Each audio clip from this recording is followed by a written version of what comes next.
Hello. ഇന്നത്തെ വീഡിയോയിൽ നമ്മളൊരു സാരി ബ്ലൗസിന്റെ മെഷർമെന്റ് എങ്ങനെയാണ് എടുക്കാൻ പോകുന്നതെന്നാണ് നോക്കുന്നത്. അപ്പൊ നമുക്ക് ആദ്യമായിട്ട് വേണ്ടത് അതിന്റെ ലെങ്ത് എടുക്കലാണ്. അപ്പോൾ അത് നമുക്ക് പിന്നിന്ന് എടുത്ത് തുടങ്ങാം.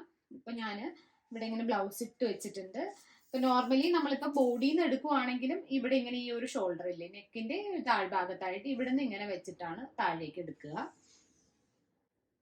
ഇതിന് വരുന്നത് ഒരു 15 ഇഞ്ചസ് വരുന്നുണ്ട്.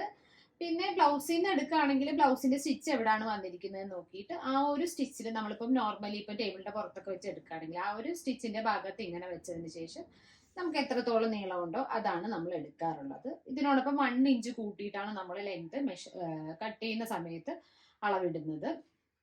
പിന്നെ ഷോൾഡറിന്റെ വിടുത്ത് നോക്കുന്ന സമയത്ത് ഇപ്പം ഇവിടുത്തെ ഈ ഒരു അളവനുസരിച്ചിട്ട് അല്ലെങ്കിൽ നമ്മളിപ്പോൾ ബോഡിയിൽ നിന്ന് എടുക്കുന്ന അളവനുസരിച്ചിട്ട് നമ്മൾ ഈ ഭാഗത്തു നിന്ന് ഈ ഭാഗം വരെ എത്ര ഉണ്ട് എന്നാണ് നോക്കുക. ഇതിപ്പം ഇഞ്ചസിലുള്ള ടേപ്പാണ്. ഇതുപോലെ സെന്റിമീറ്റർ ഒരു സൈഡിൽ വരും, പക്ഷെ എൻ്റെ ഇതിൽ 2 സൈഡിലും ഇഞ്ചസ് ഉള്ളതാണ്. അപ്പൊ മെഷർമെന്റ് എല്ലാം ഞാൻ ഇഞ്ചസിലാണ് പറയുന്നത്. അപ്പൊ നമ്മൾ ഷോൾഡറിന്റെ മെഷർമെന്റ് ഇവിടുന്ന് ഇതുവരെ എടുക്കുന്നുണ്ട്. ഇപ്പം ഈ ഒരു നെക്ക് നോക്കുകയാണെങ്കിൽ അത്യാവശ്യം നല്ല ഡീപ്പായിട്ടുള്ള നെക്കാണ്. അപ്പോൾ നമ്മൾ ഇപ്പം ഇത് ഒരു 8.5 വരുന്നുണ്ട് ഈ ഒരു നെക്കിന്റെ ഡെപ്ത്. ഒരു 5 മുതൽ താഴോട്ട് ഏത് ലെവലിലേക്ക് വരുവാണെങ്കിൽ നമ്മൾ ഈ എടുക്കുന്ന ടോട്ടൽ ഷോൾഡറിൽ നിന്ന് 3 ഇഞ്ച് കുറച്ചിട്ടാണ് നമ്മൾ കട്ട് ചെയ്യുന്നത്. ഇല്ലെങ്കിൽ ഈ ഷോൾഡർ ഇങ്ങനെ താഴോട്ട് ഇങ്ങനെ ഇങ്ങനെ ഇറങ്ങിപ്പോവും. അതങ്ങനെ പ്രോപ്പറായിട്ട് ഇരിക്കാൻ വേണ്ടിയിട്ട് നമ്മൾ അങ്ങനെ കുറച്ചിട്ടാണ് കട്ട് ചെയ്യുന്നത്. ഇതിന്റെ കട്ടിങ് ഞാൻ അടുത്തൊരു വീഡിയോയിൽ ചെയ്യാം. പിന്നെ നമുക്ക് അടുത്ത് നെക്കിന്റെ മെഷർമെന്റ്. ഇപ്പൊ നമ്മൾ ബാക്കിൽ നോക്കുവാണെങ്കിൽ ബാക്കിൽ ലെങ്ത് നമ്മൾ എടുത്തു കഴിഞ്ഞു, ഷോൾഡർ എടുത്തു കഴിഞ്ഞു. പിന്നെ നെക്ക് ലെങ്ത് നോക്കുവാണെങ്കിൽ നമ്മൾ എപ്പോഴും ഈ ഒരു മെഷറിംഗ് ടേപ്പ് ഇങ്ങനെ പിടിച്ചതിന് ശേഷം ഏത് വരെയാണോ ഈ ഒരു റൗണ്ട് വരുന്നത് അവിടെ ഇങ്ങനെ വെച്ചതിന് ശേഷം ഇങ്ങനെ ഒന്ന് ഫോൾഡ് ചെയ്തെടുക്കുന്നതാണ് നല്ലത്. ഇതിനെ സ്ട്രൈറ്റ് ആയിട്ട് മെഷർ ചെയ്യുന്നത് ഇങ്ങനെയാണ്. ഇതുപോലെ തന്നെ ചിലരിങ്ങനെ ക്രോസ് ചെയ്തെടുക്കും. ക്രോസ് ചെയ്യുമ്പോൾ ഇപ്പൊ നെക്കിന്റെ ഡെപ്ത് കൂടുന്തോറും ഇതിപ്പം ഓൾമോസ്റ്റ് 1.5 ഇഞ്ചോളം കൂടുതൽ വരുന്നുണ്ട്. ഇത് കണ്ടോ, ഇതിപ്പോ ഒരു 9 ഇഞ്ച് കാണിക്കുന്നുണ്ട്. പക്ഷെ ബേസിക്കലി നമ്മളിപ്പോ ഇങ്ങനെ എടുക്കുകയാണെങ്കിൽ ഇതൊരു 7.5 ഇഞ്ചേ ഉള്ളൂ. കറക്റ്റ് 7.5 നമ്മുടെ ഇവിടെ ഫോൾഡിങ് വരുന്നത്. അപ്പൊ ആ ഒരു വ്യത്യാസം വരും. അപ്പോൾ എപ്പോഴും എനിക്ക് പ്രിഫറൻസ് ആയിട്ട് തോന്നിയിട്ടുള്ളത് ഇങ്ങനെ എടുക്കുന്നതാണ് കുറച്ചുകൂടി ക്ലിയർ ആയിട്ട് തോന്നിയിട്ടുള്ളത്. എന്താന്ന് വെച്ച് കഴിഞ്ഞാൽ നമ്മൾ മെറ്റീരിയലിൽ കട്ട് ചെയ്യുന്ന സമയത്ത് നമ്മൾ എപ്പോഴും ഇങ്ങനെ ഒരു സ്ക്വയർ വരച്ചിട്ട് ആണ് ഇങ്ങനെ ആ ഒരു ഷേപ്പ് കൊടുക്കാറുള്ളത്. അപ്പൊ അതേ അളവിൽ തന്നെ മെഷർ ചെയ്യുന്നതായിരിക്കും കുറച്ചുകൂടി കൺവീനിയന്റ് ആയിട്ട് വരിക. ഇനി നമുക്ക് ഫ്രണ്ടിൽ എടുക്കേണ്ടത്, വേണമെങ്കിൽ നമുക്ക് ടോട്ടൽ ലെങ്ത് കൂടി എടുക്കാം. ഇങ്ങനെ വെച്ചിട്ട് നമുക്ക് ടോട്ടൽ ലെങ്ത് എടുക്കാം. സപ്പോസ് ടോട്ടൽ ലെങ്ത് എടുത്താലും ഇല്ലെങ്കിലും നമുക്ക് ഇമ്പോർട്ടന്റ് ആയിട്ട് വേണ്ട 2 സംഭവങ്ങളാണ്. ഒന്ന് ഈ ഒരു ബസ് പോയിന്റ്, അതായത് നമ്മുടെ ചെസ്റ്റിന്റെ ഈ ഒരു സെന്റർ പോയിന്റ് നമുക്ക് ആവശ്യമുണ്ട്. അതുപോലെ തന്നെ ഈ ബസ്റ്റ് അവസാനിക്കുന്ന ഈ ഒരു ഭാഗം കൂടി എടുത്താൽ നല്ലതാണ്. അത് കഴിഞ്ഞ് നമുക്ക് ബാൻഡ് ഒക്കെ വിട്ട് കൂടിയാലും കുറഞ്ഞാലും വലിയ പ്രോബ്ലം വരുന്നതല്ല.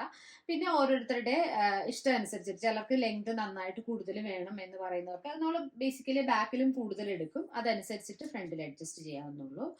അപ്പോൾ ഫസ്റ്റ് നമ്മൾ എടുക്കുന്നത് ഈ ഒരു ബസ് ലെങ്ത് എടുക്കണം. ഇവിടെ ഇപ്പൊ 9.5 ആണ് വരുന്നത്. ആൻഡ് ഈ ചെസ്റ്റ് അവസാനിക്കുന്ന ഭാഗം ഇതിപ്പം ഒരു ഇച്ചിരി ഫ്ലാറ്റ് ആയിട്ടുള്ള ഒരു മാനിക്യൂനാണ്. അപ്പൊ അധികം അങ്ങനെ അറിയില്ല. പക്ഷെ നമ്മൾ ബോഡിയിൽ എടുക്കുമ്പോൾ നമുക്ക് നന്നായിട്ട് അറിയാലോ ഈ ചെസ്റ്റ് അവസാനിക്കുന്ന ഭാഗത്തുള്ള ആ ഒരു മെഷർമെന്റ് രണ്ടും എടുക്കണം. പിന്നെ നെക്കിന്റെ മെഷർമെന്റ് നമ്മൾ ബാക്കിൽ പറഞ്ഞതുപോലെ തന്നെ ഇങ്ങനെ സ്ട്രൈറ്റ് ആയിട്ട് വെച്ചിട്ട് നമുക്ക് ഇങ്ങനെ ഒന്ന് ജസ്റ്റ് ഫോൾഡ് ചെയ്തെടുക്കാം. ഇവിടെ 6 ഇഞ്ചസ് ആണ് വരുന്നത്. പിന്നെ ഈ നെക്കിന്റെ ഈ ഒരു വിഡ്ത്ത്, നോർമലി നമ്മൾ ഈ നെക്കിന്റെ വിഡ്ത്ത് അങ്ങനെ മെഷർ ചെയ്യാറില്ല. അതായത് ഇവിടെ ഇപ്പൊ ഞാൻ പറഞ്ഞു ടോട്ടൽ ഷോൾഡർ 14 ഇഞ്ചസ് ആണെങ്കിൽ നമ്മൾ ഒരു 3 ഇഞ്ചസ് കുറച്ചിട്ട് 11 ഇഞ്ചസ് ആയിരിക്കും മാർക്ക് ചെയ്യുന്നുണ്ടാവുക. ആ ഒരു 11 ഇഞ്ചസിൽ നമുക്കിപ്പം മേ ബി ഒരു 6 ഇഞ്ച് നമ്മൾ കൊടുക്കുന്നെങ്കിൽ ബാക്കിയുള്ള 5 ഇഞ്ച്, അതായത് ഈ ഒരു സൈഡിൽ വരുന്നത് 2.5 ഇഞ്ച് വിഡ്ത്തായിരിക്കും നമുക്ക് വരിക. അതിൽ സ്റ്റിച്ചിങ് മാർജിനും ഒക്കെ പോയിട്ട് ഒരു 2 ഇഞ്ച് അതൊരു നോർമലി നമുക്ക് ഈ ഒരു സൈസ് ബ്ലൗസിനൊക്കെ ആ ഒരു 2 ഇഞ്ച് ധാരാളമാണ്. ഇത് വരുന്നത് ഏകദേശം 1.5 ഇഞ്ചാണ് ഇത് വരുന്നത്. ഇത് അത്യാവശ്യം ഭയങ്കര നാരോ ആയിട്ടുള്ള ഷോൾഡർ ആണ്. അപ്പോൾ നെക്കിന്റെ ലെങ്ത് അങ്ങനെയാണ് മെഷർ ചെയ്യുന്നത്. പിന്നെ പിന്നെ വേറൊരു കാര്യം നമ്മൾ ഷോൾഡറിൽ ശ്രദ്ധിക്കേണ്ടത്, ഇതിപ്പം ഡീപ്പ് നെക്ക് ആയതുകൊണ്ടാണ്. അല്ല നമ്മളിപ്പം high neck, halter neck, collar neck ഏത് ചെയ്യുവാണെങ്കിലും നമ്മൾ എക്സാക്ട് ഈ ഷോൾഡറിൽ നിന്ന് ഇവിടെ വരെയുള്ള മെഷർമെന്റ് തന്നെ എടുക്കണം, ഇല്ലെങ്കിൽ ടൈറ്റ് ആവും. നേരത്തെ ഞാൻ എടുത്ത മെഷർമെന്റ് ഈ ഒരു സ്ലീവിന്റെ സ്റ്റാർട്ടിങ്ങിൽ നിന്ന് അടുത്ത സ്ലീവിന്റെ സ്റ്റാർട്ടിങ്ങിലേക്കാണ് എടുത്തിരുന്നത്. പക്ഷെ അതിനേക്കാളും ഒരു ഇച്ചിരി കൂടെ താഴ്ത്തി വെച്ചിട്ട് നമ്മൾ ഈ ഒരു ഇങ്ങനെ ഒരു ബഡ്ജിങ് പോർഷൻ വരില്ലേ നമ്മുടെ നെക്കിന്റെ ഭാഗത്ത്, അതുകൂടി കവർ ചെയ്തിട്ട് വേണം നമ്മളിപ്പോൾ ഷോൾഡർ, നമ്മളിപ്പോൾ കോളർ നെക്ക് അല്ലെങ്കിൽ ഹൈ നെക്ക്, ഹാൾട്ടർ നെക്ക്, ഇതിനൊക്കെ അതുകൂടി നന്നായിട്ട് കവർ ചെയ്തിട്ട് വേണം എടുക്കേണ്ടത്. ഇവിടെ ഇപ്പം നമ്മളിപ്പോൾ ബസ്റ്റിന്റെ ലെങ്ത് എടുത്തു, ഇതെടുത്തിട്ടുണ്ട്, അതുപോലെ നെക്കിന്റെ ലെങ്ത് എടുത്തിട്ടുണ്ട്. ഇനി ചെസ്റ്റിന്റെ വിഡ്ത്ത് എടുക്കുന്ന സമയത്ത് നമുക്ക് മെയിൻ ആയിട്ട് 2 ചെസ്റ്റ് വേണ്ടി വരും. ഒന്ന് ഈ അപ്പർ ചെസ്റ്റ് വേണ്ടി വരും, പിന്നെ ഈ മിഡിൽ ചെസ്റ്റ് വേണ്ടി വരും, പിന്നെ വേസ്റ്റ് മെഷർമെന്റോ വേണ്ടി വരും. അപ്പർ ചെസ്റ്റ് എടുക്കുന്നത് ഈ ആം ഹോൾ അവസാനിക്കുന്ന ആ ഭാഗത്ത് നിന്നാണ് നമ്മൾ ഇങ്ങനെ അപ്പർ ചെസ്റ്റ് എടുക്കുക. ഇപ്പൊ ഇവിടെ നോക്കുകയാണെങ്കിൽ 34 ഇഞ്ചസ് ആണ്. നമ്മളിപ്പോ ചുരിദാറിനൊക്കെ ആണെങ്കിൽ 2 ഫിംഗർ ഇങ്ങനെ ഉള്ളിൽ വെച്ചിട്ട് എടുക്കും, എന്നാലേ ആ ഒരു കറക്റ്റ് ഫിറ്റിംഗ് വരുള്ളൂ. പക്ഷെ ബ്ലൗസ് നമുക്ക് ഫിറ്റിംഗ് ആണ് വേണ്ടത്, അത് കാരണം നമ്മൾ ജസ്റ്റ് ഇങ്ങനെ ഒന്ന് പിടിച്ചിട്ട് അങ്ങനെ ഇങ്ങോട്ട് എടുക്കുകയാണ് ചെയ്യുക. ഇപ്പൊ ഇവിടെ 34 വരുന്നുണ്ട്. പിന്നെ ചെസ്റ്റിന്റെ ഈ ഒരു സെന്റർ പോർഷൻ എടുക്കുന്നുണ്ട്, ഇവിടെയും 34 ആണ് വരുന്നത്. ഇവിടെയും 34 ആണ് വരുന്നത്. ബട്ട് ആക്ച്വലി ആൾക്കാരുടെ ചെസ്റ്റിന്റെ സൈസ് അനുസരിച്ചിട്ട് ഈ സെന്റർ പോർഷനിൽ ഡിഫറൻസ് വരും. നമ്മളൊരു കാര്യം ശ്രദ്ധിച്ചിരിക്കേണ്ടത്, ഈ ഒരു പോയിന്റും ഇതും തമ്മിൽ ഒരു 1.5 ഇഞ്ച് വ്യത്യാസമൊക്കെ വരികയാണെങ്കിൽ ഒരു ആവറേജ് സൈസ് ചെസ്റ്റ് സൈസ് ഉള്ളവരാണ്. അങ്ങനെയാണെങ്കിൽ നമ്മുടെ ഈ ബ്ലൗസിന്റെ ഈ പോർഷൻ റെഡി ആയി വരുമ്പോൾ ഇപ്പൊ നമ്മൾ എടുത്തിരിക്കുന്ന 34 ഇഞ്ച് പ്ലസ് 3 ഇഞ്ച് ആയിരിക്കും നമുക്കത് റെഡി ആയിട്ട് വേണ്ടി വരിക. സപ്പോസ് ഇത് 1.5 അല്ല, അതിലും കൂടുതലുണ്ട്, ചിലപ്പോൾ 2.5 ഒക്കെ ഉണ്ടെങ്കിൽ ചെസ്റ്റ് സൈസ് നന്നായിട്ടുണ്ടാവും. അങ്ങനെയാണെങ്കിൽ 3 എന്നുള്ളത് 3.5 വരെയൊക്കെ ഇതിങ്ങനെ കൂട്ടി വരും. പിന്നെ അതുപോലെ ബാക്കിയുള്ള ചെസ്റ്റ് സൈസ് നമ്മൾ ഇവിടെ എടുക്കുന്ന ടക്കിലും ഇവിടെ അഡീഷണൽ ടക്ക് കൊടുത്തുമൊക്കെയാണ് അഡ്ജസ്റ്റ് ചെയ്യുന്നത്.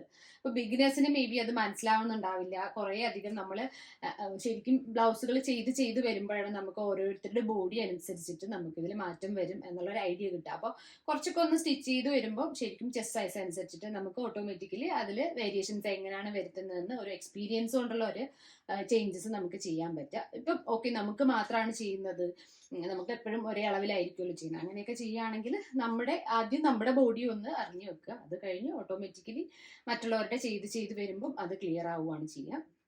ഇനി നമുക്ക് വേണ്ടത് സ്ലീവ് ലെങ്ത് ആണ്. സ്ലീവിന്റെ ഇവിടെ നിന്ന് ഇപ്പം സപ്പോസ് 3, ഇത് ചെറിയ സ്ലീവ് ആണ്, ഇത് 4 ഇഞ്ചേ ഉള്ളൂ. മേ ബി നീക്ക് മേളിൽ വരെയാണെങ്കിൽ ഒരു 10 ഇഞ്ചൊക്കെ വരും, നീക്ക് താഴെയാണെങ്കിൽ 14 ഇഞ്ച്. അപ്പോൾ ആ ഒരു അളവ് അങ്ങനെ എടുത്തു പോവുക. പിന്നെ റൗണ്ടുകൾ എടുക്കുമ്പോൾ നമ്മൾ ഏതുവരെയാണോ നമ്മുടെ ലെങ്ത് അതനുസരിച്ചിട്ടുള്ള റൗണ്ട് എടുക്കണം. ഇതിനിപ്പോ വരുന്നത് 5.5 ആണ്, അതായത് 11 ഇഞ്ചസ് ആണ് ഇതിന്റെ റൗണ്ട് വരുന്നത്. സപ്പോസ് ലെങ്ത് കൂടിയതാണെങ്കിൽ ഇവിടെ ഈ ഒരു ബൈസെപ്സ്, അതായത് നമ്മുടെ ഈ ഒരു മസിൽ പോർഷന്റെ അവിടത്തതും കൂടി എടുക്കണം. പിന്നെ താഴെ എവിടെയാണോ അവസാനിക്കുന്നത്, ഇവിടെയാണോ അവസാനിക്കുന്നതെങ്കിൽ അവിടത്തെ, ഇവിടെയാണോ അവസാനിക്കുന്നതെങ്കിൽ അവിടത്തെ, അതൊക്കെ ഫിറ്റ് ആയിട്ട് തന്നെ എടുക്കണം. ബ്ലൗസിന്റെ ആകുമ്പോൾ നമ്മൾ അധികം ലൂസ് വെക്കാത്തത് കൊണ്ട് ഫിറ്റ് ആയിട്ട് തന്നെ എടുക്കണം. പിന്നെ നമുക്ക് വേണ്ടത് ആം ഹോളിന്റെ മെഷർമെന്റ് ആണ്. അത് ഇങ്ങനെ ഈ ഒരു റൗണ്ടിൽ നിന്ന് ഇങ്ങനെ റൗണ്ട് ചെയ്ത് ഇതുവരെയുള്ളത് എടുക്കുക. In case arm hole round ഒക്കെ എടുക്കാൻ വിട്ടുപോയാലും നമുക്ക് ഷോൾഡർ മെഷർമെന്റ്, ചെസ്റ്റ് മെഷർമെന്റ്, ഇതിന്റെയൊക്കെ ബേസിൽ നമുക്ക് കാൽക്കുലേറ്റ് ചെയ്ത് എടുക്കാവുന്നുള്ളൂ. അപ്പൊ ഇത്രയാണ് ശരിക്കും ബ്ലൗസിന്റെ വേണ്ട മെഷർമെന്റ്സ് എന്ന് പറയുന്നത്. ഇത്രയും ആലോചിച്ചിരുന്നാൽ മതി. മെയിൻ ആയിട്ട് നമുക്ക് വേണ്ടത് ലെങ്ത് വേണം ആൻഡ് ഷോൾഡർ വിഡ്ത്ത് വേണം. പിന്നെ ഈ ഒരു വിഡ്ത്ത് നമുക്ക് ആക്ച്വലി നമ്മുടെ നെക്ക് വിഡ്ത്ത് ഇവിടെ എത്രയാണോ വേണ്ട അതനുസരിച്ചിട്ട് നമുക്ക് ഇത് അഡ്ജസ്റ്റ് ചെയ്ത് കൊടുക്കാവുന്നുള്ളൂ, കൂട്ടിയും കുറച്ചും കൊടുക്കാം. പിന്നെ ഇത് ഷോൾഡർ താഴേക്ക് പോവാണ്ടിരിക്കാൻ വേണ്ടിയിട്ടാണ് നമ്മൾ ഈ ടോട്ടൽ ഷോൾഡർ വിഡ്ത്തിൽ നിന്ന് 3 ഇഞ്ചസ് കുറച്ചിട്ട് കട്ട് ചെയ്യുന്നത്. അങ്ങനെ കട്ട് ചെയ്യുകയാണെങ്കിൽ ഓട്ടോമാറ്റിക്കലി നമ്മൾ കട്ട് ചെയ്യുന്നത്, സ്റ്റിച്ച് ചെയ്യുന്നത് ഇങ്ങനെ ആയിരിക്കും. പക്ഷെ നമ്മൾ ഇട്ട് വരുമ്പോൾ അത് മാക്സിമം പോയാൽ ഇതുവരെയൊക്കെ ഇറങ്ങുള്ളൂ, അതും കഴിഞ്ഞ് നമ്മുടെ ഷോൾഡർ കഴിഞ്ഞത് പുറത്തേക്ക് പോകാറില്ല. അപ്പൊ അത് നല്ല പെർഫെക്റ്റ് ആയിട്ട് എങ്ങനെ ഫിറ്റ് ആയിട്ടിരിക്കും. പിന്നെ ഫ്രണ്ട് നെക്കിലും അതേ തന്നെ നമ്മൾ ഇവിടെ ഒരു എക്സ്ട്രാ ഇങ്ങനെ ഒരു ഡെപ്ത് കൊടുക്കാറുണ്ടല്ലോ. അപ്പോൾ ഓട്ടോമാറ്റിക്കലി ഇതിപ്പം മാനിക്യൂർ ഇട്ടത് കൊണ്ടാണ് ഒരു വി ഷേപ്പിൽ ഇരിക്കുന്നത്. ഓട്ടോമാറ്റിക്കലി നമ്മൾ ഇട്ട് വരുമ്പോൾ ഇത് ഇങ്ങോട്ട് വലിഞ്ഞിട്ട് നല്ല വൈഡായിട്ട് തോന്നും ഈ ഒരു നെക്ക് എന്ന് പറയുന്നത്. അപ്പോൾ ഈ മെഷർമെന്റിൽ മാത്രമല്ല ബാക്കിയുള്ള കുറെ കാര്യങ്ങൾ നമ്മൾ സ്റ്റിച്ച് ചെയ്ത് വരുന്ന ആ ഒരു മെത്തേഡ് അനുസരിച്ചിട്ടാണ് അതിന്റെ ഒരു ഫിനിഷിങ് കാര്യങ്ങളൊക്കെ വരുന്നത്. മെയിൻ ആയിട്ട് വേണ്ടത് back length, neck length and shoulder width, ഇത് മൂന്നുമാണ് ബാക്കിൽ നിന്ന് മെയിൻ ആയിട്ട് വേണ്ടത്.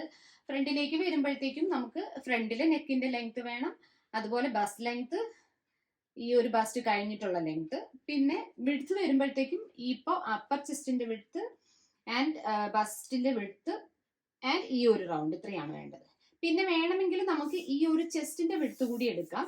ഇത് നമുക്ക് ഒരുവിധം ചെസ്റ്റ്, അതായത് ഈ ഒരു ചെസ്റ്റ് സൈസ് കാണുമ്പോൾ നമുക്ക് അറിയാൻ പറ്റും. ബേസിക്കലി നമ്മൾ 7, ഒരു അത്യാവശ്യം വണ്ണം കുറഞ്ഞവർക്കൊക്കെ ആണെങ്കിൽ 7 ആണ് നമ്മൾ കൊടുക്കുക. 7 to 8 ഒക്കെ മാക്സിമം കൊടുക്കാറുള്ളൂ. അപ്പോൾ ഇത് വേണമെങ്കിൽ നമുക്ക് എടുക്കാം. ഇപ്പം ബിഗിനേഴ്സിനൊക്കെ ആണെങ്കിൽ ഇത് കൂടി എടുത്തു കഴിഞ്ഞാൽ നമ്മൾ ആ ഒരു ടക്കിന്റെ പോയിന്റ് ഒക്കെ ഇടുമ്പോൾ കുറച്ചുകൂടി ഈസി ആയിരിക്കും. കാരണം ഇപ്പൊ ഒരുവിധം എല്ലാവരും പ്രിൻസസ് കട്ടാണ് സ്റ്റിച്ച് ചെയ്യാറുള്ളത്. 1-2 വീഡിയോ ഇട്ടിരിക്കുന്നതൊക്കെ പ്രിൻസസ് കട്ടാണ്. നോർമൽ ബ്ലൗസസിന്റെ അങ്ങനെ അധികം ഞാൻ ഇട്ടിട്ടില്ല. അപ്പൊ വീഡിയോ വേണമെങ്കിൽ കമന്റ് ചെയ്താൽ മതി, നമുക്ക് അടുത്തൊരു വീഡിയോയിൽ അതുകൂടി ഉൾപ്പെടുത്താം. അപ്പൊ പുതിയൊരു വീഡിയോയുമായി കാണുന്നവരേക്ക് എല്ലാവർക്കും ബൈ ബൈ.